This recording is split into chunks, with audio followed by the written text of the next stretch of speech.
Pushpa 2ൻ്റെ official release തീയതി പുറത്തുവന്നു. മാർക്കോയുടെ കിടിലൻ first look poster. Hello friends, ഏവർക്കും പുതിയൊരു നമസ്കാരം. കാത്തിരിക്കുന്ന ചിത്രങ്ങളുടെ ഏറ്റവും പ്രധാനപ്പെട്ട അപ്ഡേഷനാണ് ഇന്നൊരു വീഡിയോ ഭാഗത്ത്. വീഡിയോയിൽ വരുമ്പോൾ വീഡിയോ ലൈക്ക് ചെയ്യുക.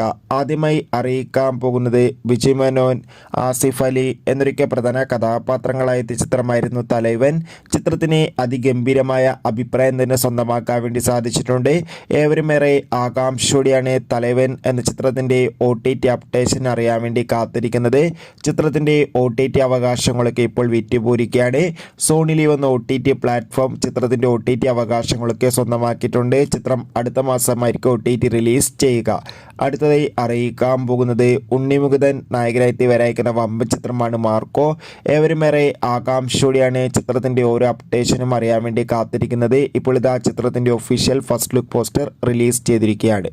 അടുത്തൊരു അപ്ഡേഷനാണ് സുന്ദർ സി, തമന്ന, യോഗി ബാബു എന്നൊക്കെ പ്രധാന കഥാപാത്രങ്ങളായ ചിത്രമായിരുന്നു അരൺമനെ 4. ചിത്രത്തിന് ഒരു മികച്ച വിജയം തന്നെ സ്വന്തമാക്കാൻ വേണ്ടി സാധിച്ചിട്ടുണ്ടായിരുന്നു. ഏവരുമേറെ ആകാംക്ഷയോടെയാണ് അരൺമനെ 4 എന്ന ചിത്രത്തിൻ്റെ OTT റിലീസിനായി കാത്തിരിക്കുന്നത്. ചിത്രം ജൂൺ 21 OTT റിലീസ് ചെയ്യും. അടുത്തൊരു അപ്ഡേറ്റ് ആണ് അല്ലു അർജുൻ, രശ്മിക എന്നൊക്കെ പ്രധാന കഥാപാത്രങ്ങളായെത്തുന്ന വമ്പൻ ചിത്രമാണ് പുഷ്പ 2. ഏവരുമേറെ ആകാംക്ഷയോടെയാണ് ചിത്രത്തിൻ്റെ റിലീസിനായി കാത്തിരിക്കുന്നത്. പുഷ്പ 2 എന്ന ചിത്രം ഡിസംബർ 6 ആയിരിക്കും തിയേറ്ററുകളിൽ എത്താൻ പോകുന്നത്. ഏതായാലും കാത്തിരിക്കാം ചിത്രത്തിൻ്റെ റിലീസിനായി. ബൈ.